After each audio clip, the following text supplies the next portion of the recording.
Yan po mga kaibigan, pakinggan po natin si How par na-ready kayo sa to ng Congress natin? Good afternoon sa inyong radio station. Good afternoon po sa atong mga constituents, atong community sa Jensen. So ready na atong General Santos City Police Office sa incoming Tuna Festival. So 5 days ang focus sa activities niya na but nagsusunod na sa atong mga free markets. Yagan na deployment sa different contingent sa atong security forces. wala. About doon sa nahuli ng GTF sir ng mga smuggle cigarettes, you are a previous provincial director of Sarangani Province. Ano nangyari? Bakit ngayon lang may nahulihan ng mga ganong smuggle goods ng mga sigarilyo? Yes, actually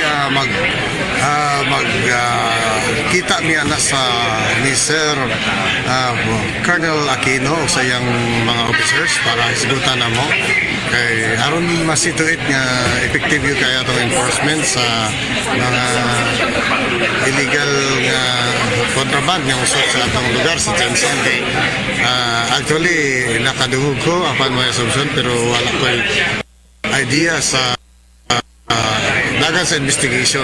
Wala ko matanaw tungod kay nag-focus ko sa shooting incident sa illegal drugs ug sa mga katong mga robbery hold up incident nga daghang kayo diri sa tong lugar sa Jensen. So ako nang mag-inisip ko sa mga meeting through sa Task Force Jensen ni Colonel Aquino among senior diri sa General Santos City para effective ang atong enforcement niya. For more than 1 year sir sa Sarangani Province, wala ka ba nakuha ang report na there's daghan tayo nadakpan yan. Actually, burning pa tayo may nadakpan na kasona pero hindi lang gawa sa media na may mga apprehension. Ubay-ubay atong nadakpan yan. Dito sa Gla, dito sa Masim, dito sa Maitong, daghan na kayo. Gani nga, daghan kayo nakitabo dito sa Maitong, bago na natong daghan dako pa dito. So pa sa General Santos wala pa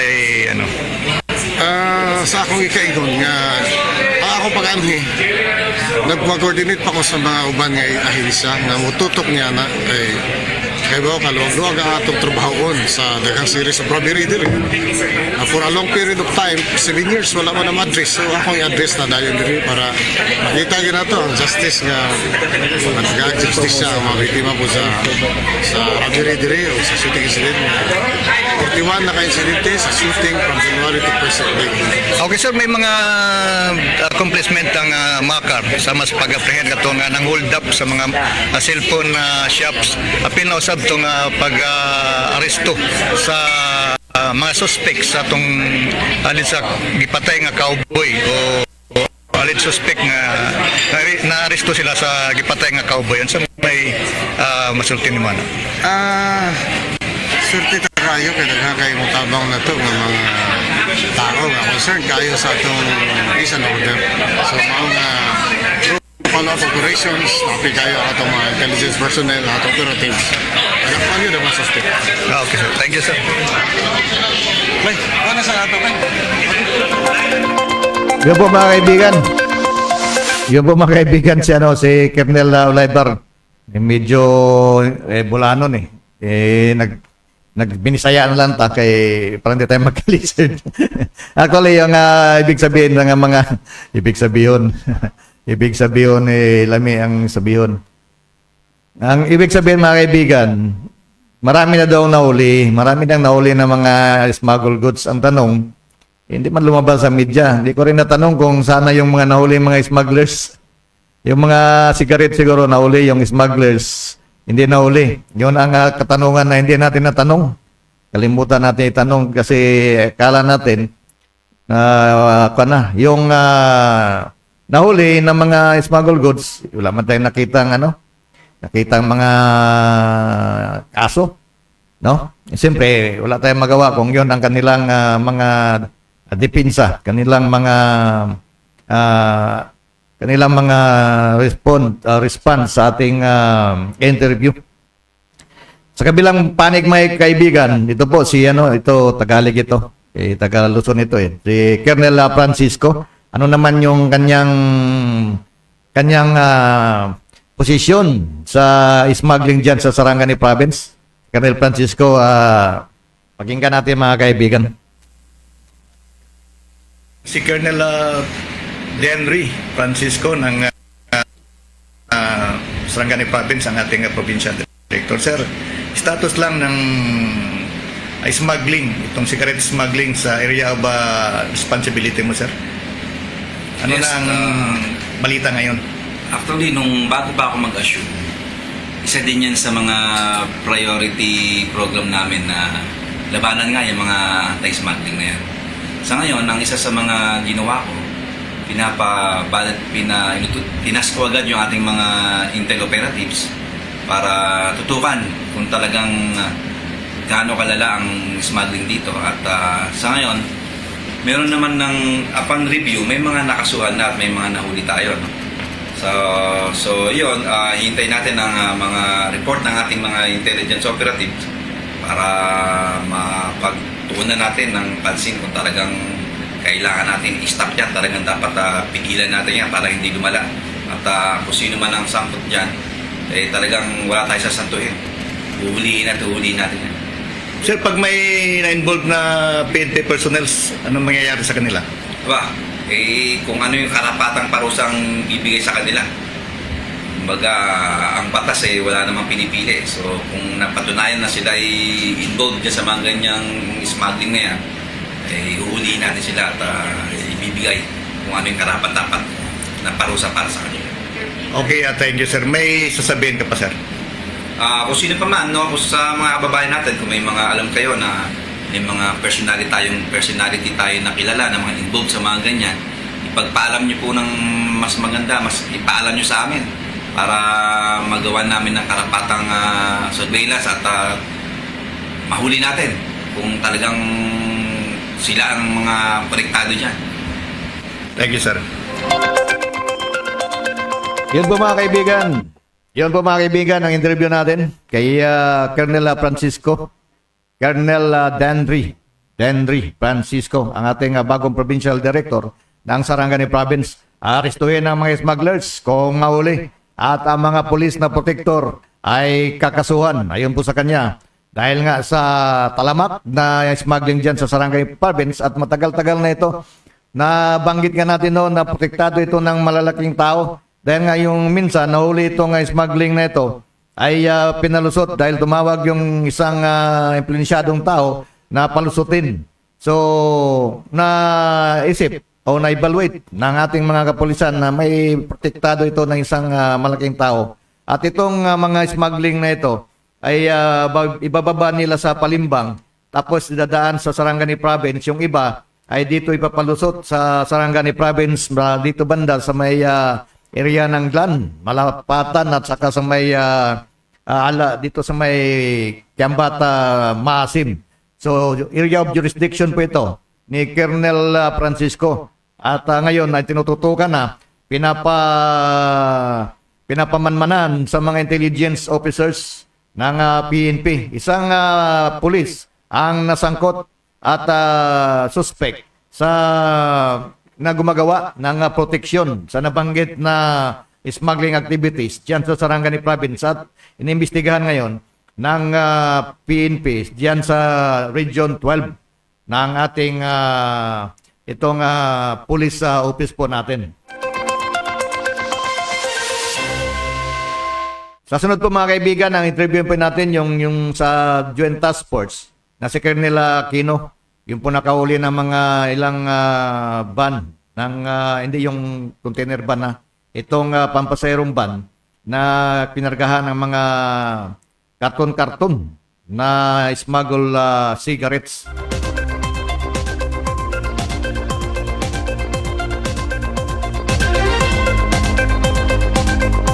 Ang nakakadismaya dito mga kaibigan, dahil nga marami daw nahuli pero wala namang nakitang smugglers na nakulong.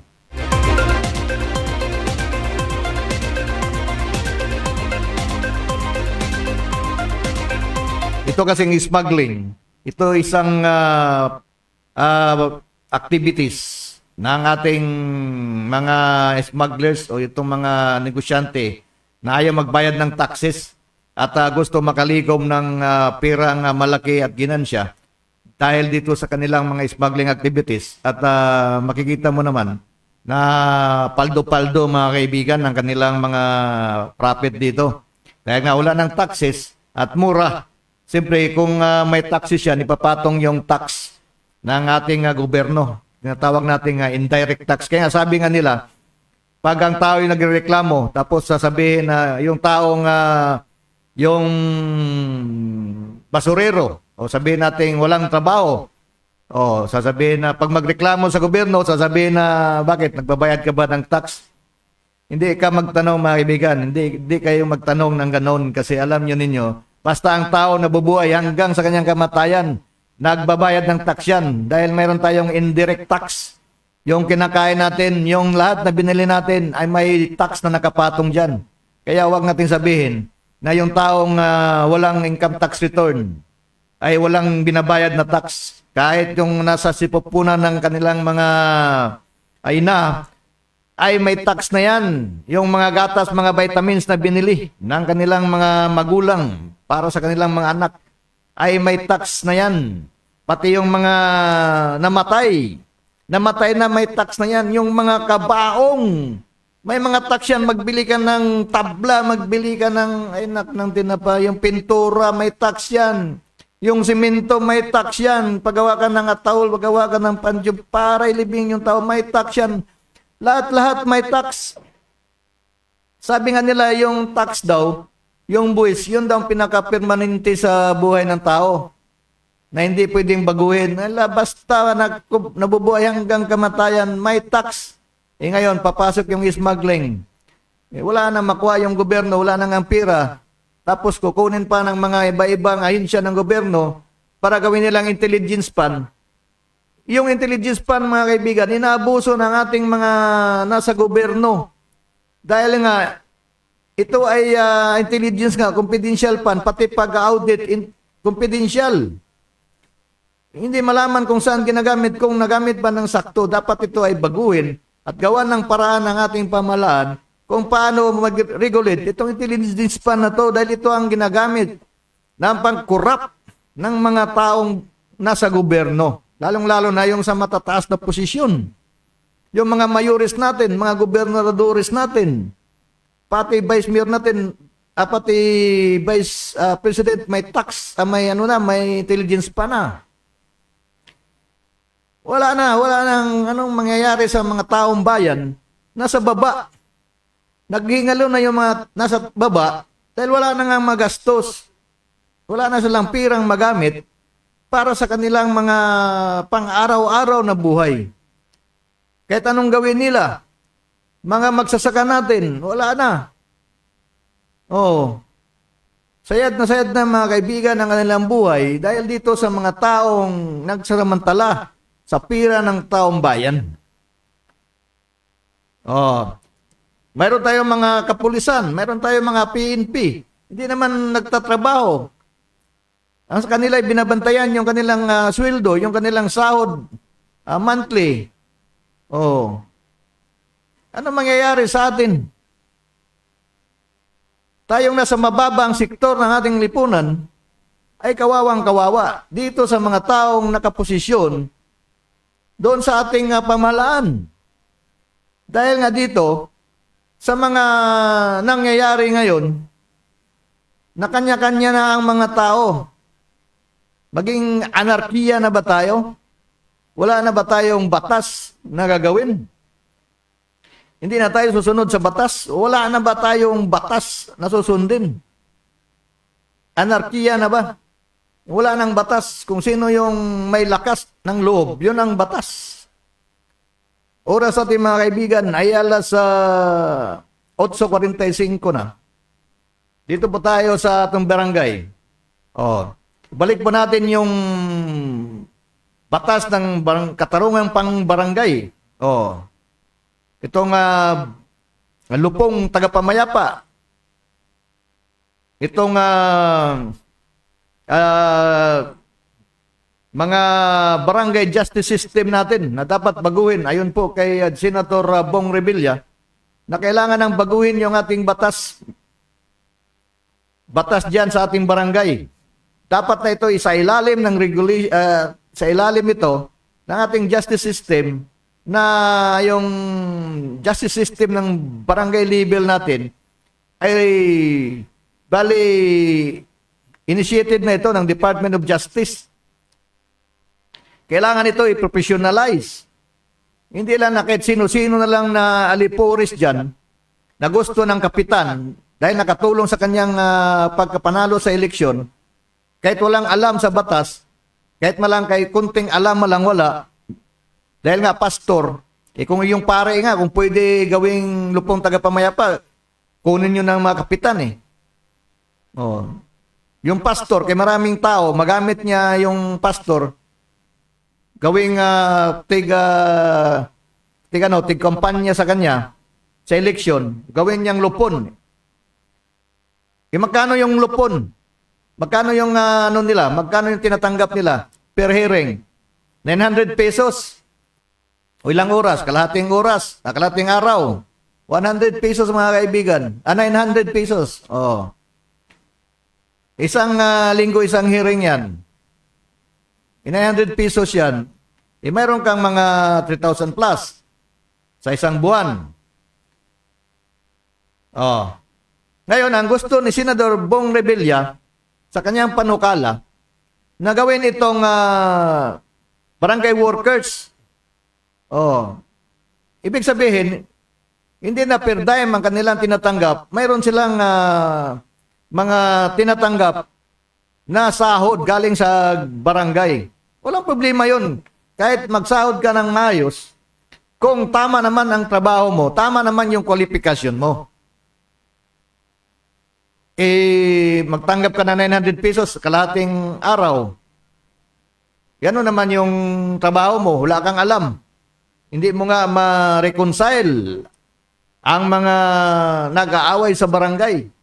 Dahil nga puro mali ang inyong mga ginagawang evaluation. Dahil nga kulang kayo sa kaalaman sa ating justice system, kahit sabihin natin nagseminar kayo, hindi nyo ma-absorb yan, bayan. Kahit ilan yan. Hindi nyo ma-absorb yan ng ilang oras lang. Turuan kayo. O, turuan kayo dyan ng parliamentary rules and procedure. Isang araw, ma-absorb nyo yan sa isang araw. Hindi nyo makuha yan, mga kaibigan. So, ang justice system natin, kailangan sa barangay level, kailangan i-professionalize yan. Professionalize natin yung justice system natin. Hindi yung kahit sino-sino na lang na malapit sa puso ng kapitan ay kukunin. Oh, kailangan mayroon silang mga incentives. May mga incentives sila. At yung lupo natin, gawin na itong barangay justice workers.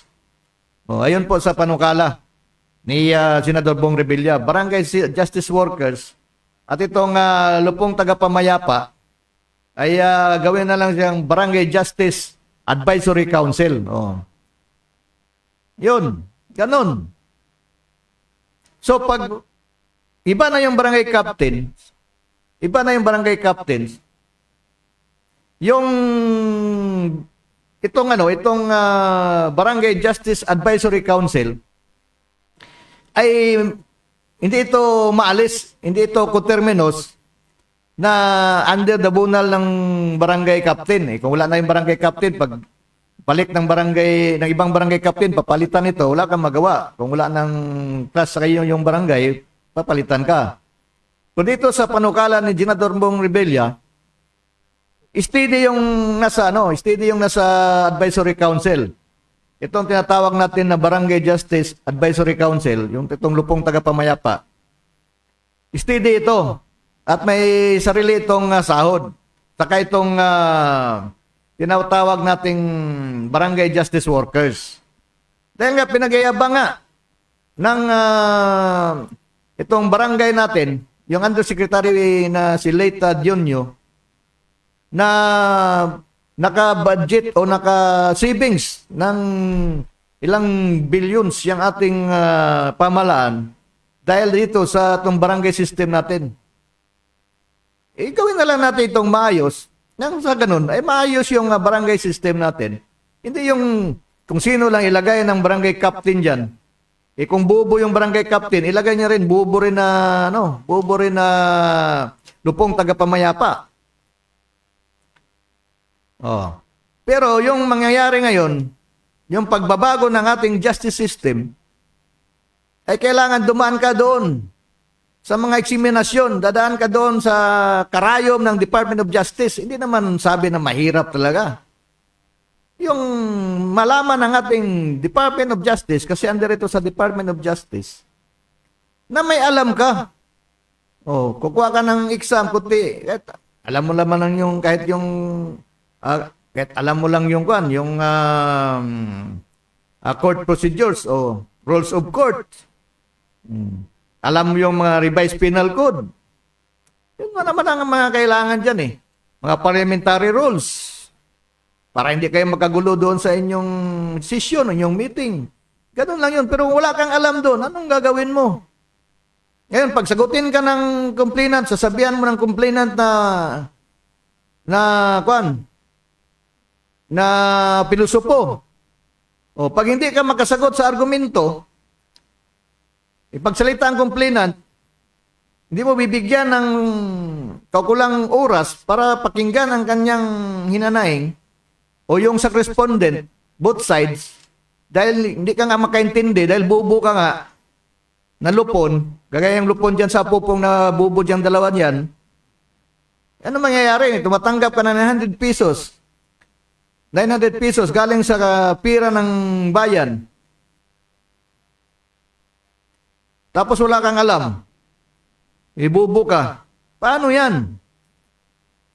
Ha? Paano yan?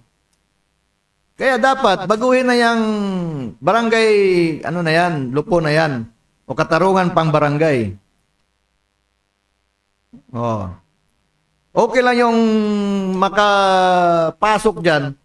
Kasi automatic yan, yung chairman ng lupo, itong katarungan pang barangay, yung barangay captain.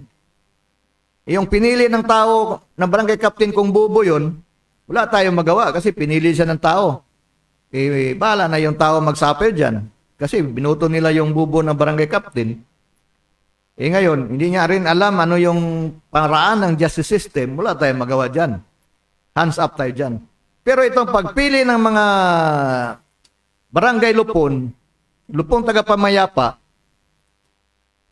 ay dapat makialam tayo. Dahil piliin dapat ito ng maayos ng barangay captain. Kasi itong nagapili, itong nagakuha ng mga taong mga nasa barangay upang ayusin yung mga sigahot ng mga tao dyan.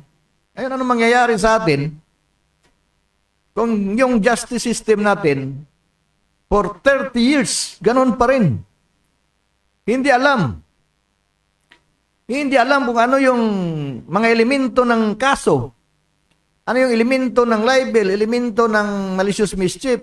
Ano yung kailangan na ipresenta ng tao para masabi mo na yung kaso niya ay ganito, yung kaso niya ay ganyan. Paano malaman ng taong bayan kung yung mismong taong nasa gitna na magitan sa kanila, hindi niya alam ano ang batas. Hindi niya alam ano yung unjust vexation. Hindi niya alam ano yung malicious mischief. Hindi niya alam ano yung mga karapatan ng ibang karapatan ng mga tao. Yung mga sistema at pamaraan ng mga tao sa barangay, hindi niya alam. Hindi niya alam na yung karapatan ng isang tao ay naapakan na ng ibang karapatan. Ang alam niya lang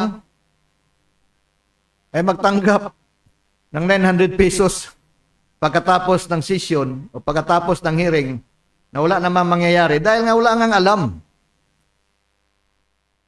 Yung ibang lupon, hindi lahat, yung ibang lupon. Oh, kagaya ang dalawang lupon diyan sa pupong. Oh, walang alam yan. Isang pastor diyan saka yung isa na parang sanggano yung mukha niya. Oh. Ha? Hindi kayo maya, wala kayong alam, tapos tumatanggap kayo ng 900 pesos. Samantalang yung mga tao dyan, nagtatrabaho, mga mason, isang araw, masa ng simentos, ang sakit ng kanilang baywang, bago maka 400 isang araw. Oh, makagawa ng bahay, makagawa ng ng hollow block. Kayo 900 pesos, paupo-upo, wala kayong alam. Dahil malakas kayo sa kapitan, kinuha kayong lupon, kinuha kayong yung lupon tagapamayapa. Hindi naman nagpayapa yung mga pumunta dyan, lalong nagulo ang kanilang buhay. Dahil hindi nyo alam kung paano ang gawin. Hindi nyo alam ano i-advise sa mga tao na ito ang gawin mo, ito mangyayari sa iyo pag nagpatuloy kayo, itong ganyan-ganyan. Wala kayong alam. Ang alam nyo, magtanggap lang ng kanyang per dime, yung mga incentives nyo dyan, na 900 pesos to 1,000 pesos. Oh. Yan ang totoo mga kaibigan. Wala na po tayong oras. Alas 9 na po na umaga. Dito pa rin sa Radio and Tandem. Kasama natin si Jinsan Abdiso, ang ating katandem. Magandang umaga para po sa inyo. Bukas uli, magkita-kita tayo at magkarinigan dito sa DXTM FM. Good morning, bayan!